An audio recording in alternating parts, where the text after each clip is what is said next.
देखो आज हम लोग हिंदी व्याकरण पढ़ने वाले हैं। तो हिंदी व्याकरण में आप लोग को पता है व्याकरण क्या होता है? नहीं पता है तो जान लीजिए, किसी भी भाषा को सीखने के लिए व्याकरण का ज्ञान बहुत ही जरूरी होता है। अगर आपके पास व्याकरण का ज्ञान नहीं होगा तो आप उस भाषा को नहीं सीख पाएंगे। जैसे हिंदी भाषा को सीखने के लिए हिंदी व्याकरण का ज्ञान आवश्यक है, संस्कृत भाषा को सीखने के लिए संस्कृत व्याकरण का, और अंग्रेजी व्याकरण को सीखने के लिए अंग्रेजी भाषा को सीखने के लिए अंग्रेजी। तो व्याकरण का ज्ञान जरूरी होता है किसी भी भाषा को सीखने के लिए। तो हम लोग पढ़ेंगे तो व्याकरण क्या होता है, किसी भी भाषा को यानी किसी भी भाषा को शुद्ध पढ़ना लिखना और बोलना का ज्ञान आ जाए। किसी भी भाषा में आपको शुद्ध पढ़ना लिखना और बोलना आ जाए तो उसे हम क्या कहेंगे? व्याकरण। यानी हम कह सकते हैं कि जिस शास्त्र के द्वारा हमें शुद्ध लिखना पढ़ना तथा बोलना आ जाए उसे क्या कहते हैं? व्याकरण कहते हैं। व्याकरण के निम्न भाग होते हैं। व्याकरण के क्या होते हैं? निम्न भाग होते हैं। ऐसे आप आगे के कक्षा में जाएंगे तो और भी भाग पढ़ेंगे विस्तार पूर्वक, लेकिन मैं आपको फिलहाल यहाँ 4 भागों के विषय में बता रहा हूँ। पहला भाग होता है वर्ण विचार। क्या होता है? वर्ण विचार। दूसरा होता है शब्द विचार। तीसरा होता है चौथा होता है छंद विचार। क्या होता है? अब रही बात वर्ण विचार किसे कहते हैं, इसका भी परिभाषा आगे की कक्षाओं में आप विस्तार पूर्वक पढ़ेंगे, लेकिन फिलहाल यहाँ पे आप इसको शॉर्टकट में समझ लीजिए। नाम है इसका वर्ण विचार। क्या नाम है?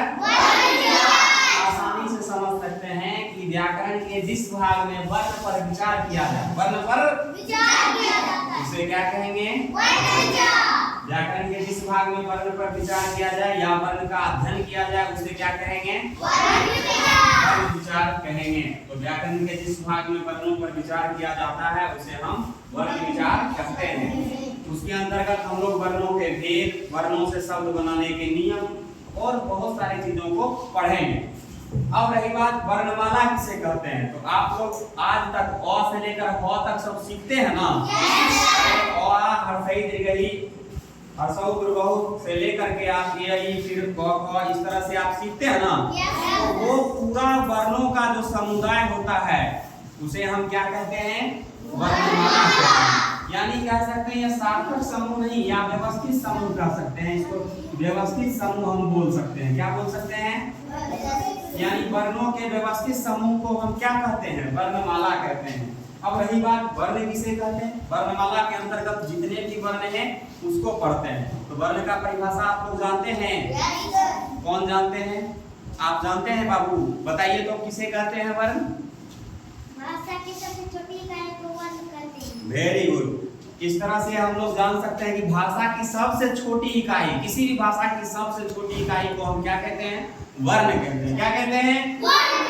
वर्ण कहते हैं। तो वर्ण उस मूल ध्वनि को कहते हैं जिसका खंड या टुकड़ा नहीं किया जा सके, यानी कि ऐसा छोटा इकाई है कि उसका अब खंड और टुकड़ा नहीं हो सकता है, उसे हम क्या कहते हैं?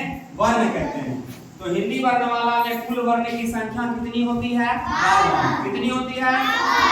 आप जो पढ़ते हैं अ आ से लेकर ह तक अगर कुल वर्णों को गिनेंगे तो कुल वर्ण की संख्या कितनी होगी? 52। हिंदी वर्णमाला में टोटल जो वर्णों की संख्या है वह कितनी है? 52। कितनी है? 52। हाँ, और जैसे कि आप देख सकते हैं अ आ हर्षई दीर्घई हर्षौ दीर्घौ रि ए ऐ ओ औ अंग अह नहीं होगा, वो आय बा होता है। ठीक है, फिर क ख ग घ अंग च छ ज झ य इस तरह से आप पढ़ेंगे तो टोटल कितने होंगे? 52 होंगे। वर्ण के कितने भेद होते हैं? 2 भेद होते हैं। कौन कौन? स्वर वर्ण और व्यंजन वर्ण। स्वर वर्ण और व्यंजन वर्ण होते हैं। जिसका उच्चारण स्वतंत्र रूप से होता है उसको हम स्वर वर्ण कहते हैं, और जिसका उच्चारण स्वर वर्ण की सहायता से होता है उसे हम क्या कहते हैं? व्यंजन वर्ण कहते हैं। इसकी संख्या 11 होती है। कितनी होती है? 11। और इसकी संख्या 33। कितनी होती है? 33 होती है। इन दोनों के विषय में हम अगली कक्षा में विस्तार पूर्वक बात करेंगे। आज की कक्षा को मैं यहीं पे समाप्त करता हूँ। बाकी आप लोग को अगर कहीं कुछ त्रुटि है तो पूछ सकते हैं।